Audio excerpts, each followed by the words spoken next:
Hi guys. So we're going to talk about debunk some nutrition myths, some that definitely float around the internet, and think it's good just to kind of chat through them and why they're not true. So the first one that everyone comes up with is carbs make you fat. So first of all, it's actually really, really, really, really difficult to convert carbs into fat. And the technical process of it is called de novo lipogenesis. And it very, very, very rarely occurs. And they have to have a super high intake of carbohydrates along with certain hormones floating around the body. So, first of all, it won't happen. Second thing is, so a lot of like rapid weight loss from people who do this low carb diet is sorry, my sister's ringing me. Ignore that. So yeah, one of the main things that people report after doing a low carb diet is this like, oh, I feel amazing. I've lost loads of weight and I'm starting to see definition in areas I've never seen them before. And the reason for this is actually a lot of it is water retention. So for every 1 gram of carbohydrate, you have 3 grams of water. And so, as you can imagine, once you start depleting these glycogen stores and the carbohydrates from your body, you are going to be leaner and around your areas of muscle. So it's not exactly fat loss; it's mostly water loss. And the reason why once people get to this point, they tend to kind of plateau and nothing really changes. They can't lose weight anymore. And so one of the reasons why it doesn't work is because you just can't maintain it. So anything that decides to eliminate a major food group is probably not healthy for you. And you're also going to have a lot of macronutrient deficiencies, which is like something that you definitely don't want. And especially from carbohydrates, you have really great nutrients in there, like B12, which is one of the nutrients we need to have energy. And you, every time you do high intensity workout, your body runs off carbohydrates.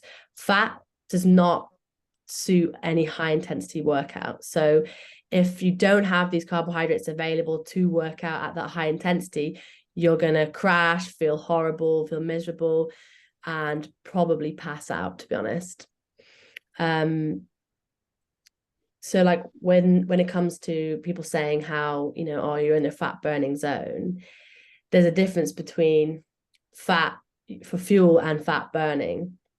And so the time that we would be using fat for fuel, meaning dietary fats, would be anything that was low intensity. So walking, maybe like climbing or going up the Stairmaster or anything that's kind of like consistent and sustained. That is when we'll be using dietary fat for fuel. And I guess this is where this kind of like fat burning versus fat for fuel scenario comes into play.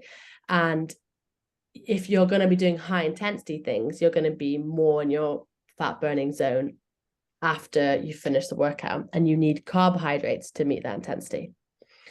So another thing is, obviously, if anyone's ever tried doing low carb or even just like no carbs, you feel really irritated, you're constantly tired and hungry. And actually, a lot of the time, people don't get great success with it because they get so hungry to the point that when, like later, say if they've done it all day and then they get home, all they want to do then is binge on the sugary carbs because your body craves it. Secondly, like it's actually very dangerous to completely cut out carbohydrates, and our brain relies on glycogen. So without it, we feel faint, we feel tired, we get brain fog, and most in severe cases, it can lead to hypoglycemia, which will give you a seizure and worse. And so we don't really want to be playing around with damaging our brain, because we need that. I guess as well, like, it's more about the kind of carbohydrate you're choosing. So they're not equal, okay? So they've obviously got high fiber carbohydrates, which will be like your brown wholemeal options, versus like refined sugary foods. And so this is kind of where there's like a blurred territory, because refined carbohydrates tend to be high also in high saturated fat. And so most of the time it's the high saturated fat that is making us fat. So it's just one to watch and to choose them wisely. Like, obviously, a cookie is a cookie, and if you want to have a cookie, I don't think you should label foods good or bad, but hold yourself accountable. Like, is it just going to be one, or is it going to be a trigger to have loads? But then that comes into this sort of territory of, have you maybe under-eaten, and why are you so hungry, and why are you craving these things? Normally your body tells you that it needs something. Okay. So the other one is, low calorie diets always work. So obviously we know that a calorie deficit does help with fat loss. However, prolonged calorie diets do not work. And so it kind of goes a bit like this. So we start a new diet, we have this sort of like honeymoon phase of the diet, we feel amazing, we're eating fewer calories, and we start to see fat reduced and body weight reduction. The brain and the hypothalamus detects this weight loss, and it's very clever because it has a mechanism in place for when you get to a certain amount of reduced body fat, the hypothalamus will start to send in this protection response and will increase leptin. Leptin will reduce, which is your hormone that lives in the fat cells and suppresses your appetite. So this falls and your ghrelin increases, and ghrelin is the hormone that stimulates appetite. So what happens is, if you've ever lost weight quite quickly, is you start to feel a lot hungrier, you're not as satisfied as easily, and because of this, your metabolism starts to slow down to conserve energy, because your metabolism is clever, and it wants to protect and keep you stable. So it's noticing if there's a large drop in your calories, and you're still obviously having this expenditure every day, which you need, which maybe is from exercise, from just living and breathing, doing the bare minimum. It's going to down regulate so that it can be matched and not be in a restricted sense. And so what happens is we stop losing weight. And if you then stop losing weight, a lot of people will then think, oh, okay, I need to reduce my calories even more. And then what happens here is you get the same system as I said down here, but what happens is we end up with a increase in our set point. So your set point is basically there to protect your fat stores. And genetically, we all have a determined range of weight for our body, which is specific to us, and is programmed to protect us. And so what happens is this, when we keep reducing calories and our body's basically screaming at us, telling us that, I'm slowing you down already, it widens this set point of weight range. So it means we can be heavier with the need for less calories, and we kind of have this like metabolic dysfunction. So we have to be really careful with consistently reducing our calories, and you need to have someone who, if you are going to be in a calorie deficit, you've got loads of different ways of doing it. So you can either reduce your calories for a little bit, and do your exercise. Or if you're someone who can't eat on reduced calories, you can just do more exercise. You don't need to always have both. And it's kind of this thing where you have to ask yourself the question of like, where are you in this journey? Are you someone who's been in a deficit for a really long time? And if that's true, and you have been in a deficit for more than 3 months and you're not losing weight, then it's time to consider whether, okay, maybe I'm in this state and I need to now increase my calories so that I can speed up my metabolism and get the same stimulus. So have you ever heard of like reverse dieting? This is what people do when you would typically reduce your calories. So if you get to a point of reducing your calories and you've gone so far that you're not doing anything, you would then increase them, and that actually spikes your metabolism alongside doing your exercise. You'll find that most people then can actually burn more fat because they've been under eating for so long, and eating more calories is what the body needed. So another thing is also, if you think you're in a low calorie deficit or diet and you're still not losing weight, then it's something to consider whether, are you calculating correctly? And maybe you're in a calorie deficit for Monday to Friday, but then Friday to Sunday, you're like way over your calories for the week. And so there's this like accumulation of calories. So another way to look at it is like calories for the week and then split them that way. But rule is you should always start maintenance so you can find out where you sit, then reduce calories by 100 if you wanted to go in a calorie deficit. And you should do that for maximum 4 weeks. And then you want to have a look at maybe like reverse dieting or sitting at a comfortable intake of calories and increasing your exercise that way. So I think a lot of time people try and do too much at once, and it kind of stresses our body out. So I hope that makes sense. Basically, gradual is key. So like 1 to 2 pounds, not a day, sorry, that should say a week. Ambitious. And then you know that you're losing fat loss. Your fat loss journey is very sustainable. So this one, crunches alone will give you abs. I wish, but abs are actually made in the kitchen.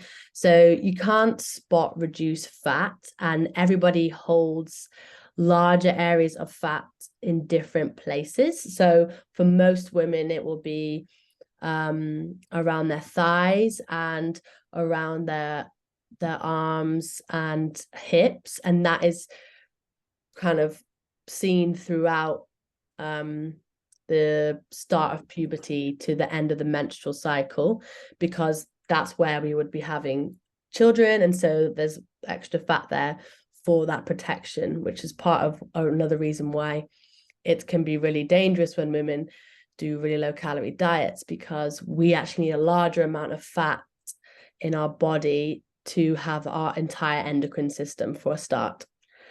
And then obviously men tend to have it more around their middle. And then this can happen in menopause as the estradiol, which is the type of estrogen which happens post-menopause, which is the same estrogen that men have, hence why women start to now get this change in fat like location around the body. So a bit off topic there, but so yeah. So calories burned are consistently overestimated across the board, and most people who calculate how many calories they burn each day is probably on an Apple Watch or whatever kind of wearable technology you are using. There's actually been like a meta-analysis done, and I'm not entirely sure what the stat was, because obviously it addressed all the different wearables, but most of them sit between 20 to 75% off of like incorrect calculations. So we can't be relying on our Apple Watches for as Bible of how many calories we've burned each day. And I think it shouldn't be used as a tool that way. I guess it's more of like a baseline, so you can kind of see where you're sitting at and not get transfixed on the numbers, because I think we can get really dependent on, you know, our Apple Watches, our Whoops, and like that changes how we are throughout the whole day. So I don't know if you have Whoop, but it gives you a recovery every morning based off how well you slept and the training you did the day before. And if that's like 1 to 2%, even though you feel fine, psychologically, it's like, oh, well, I'm going to have a terrible day now. I'm going to have a terrible workout now because I'm not recovered. So it's just something to keep in mind. If you are someone who gets obsessed with those things, I would just take them off when you're having a bad day. Kind of removes the power from it. So, yeah. Another thing is exercise doesn't actually take up that much expenditure from your total calories every day. So it's somewhere between like 10 to 30%. Obviously, that's different depending on your fat levels and your metabolism, and what type of exercises you're doing. But food is predominantly what kind of makes or breaks how much fat we have in our body. And of course, obviously, you need protein and carbs and all the macronutrients to actually adapt to the stimulus that you're doing in the gym. So without that, you're not going to recover well.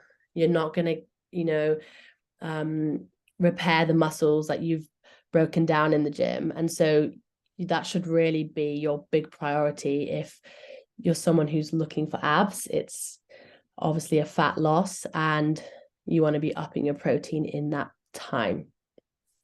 Also, this is a little bit more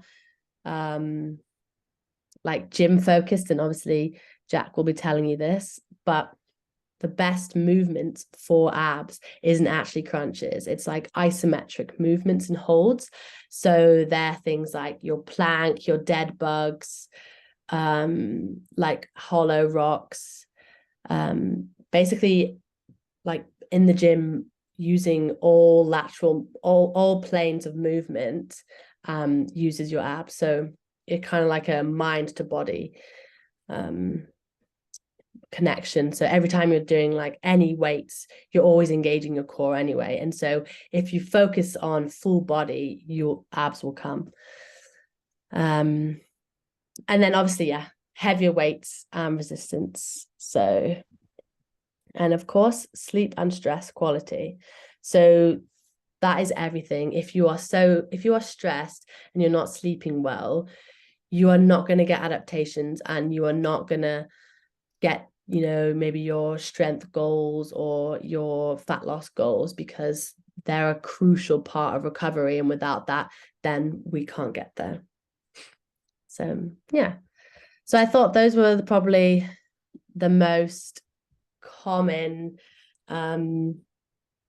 myths, but I don't know if any of you had any other questions that you wanted to ask.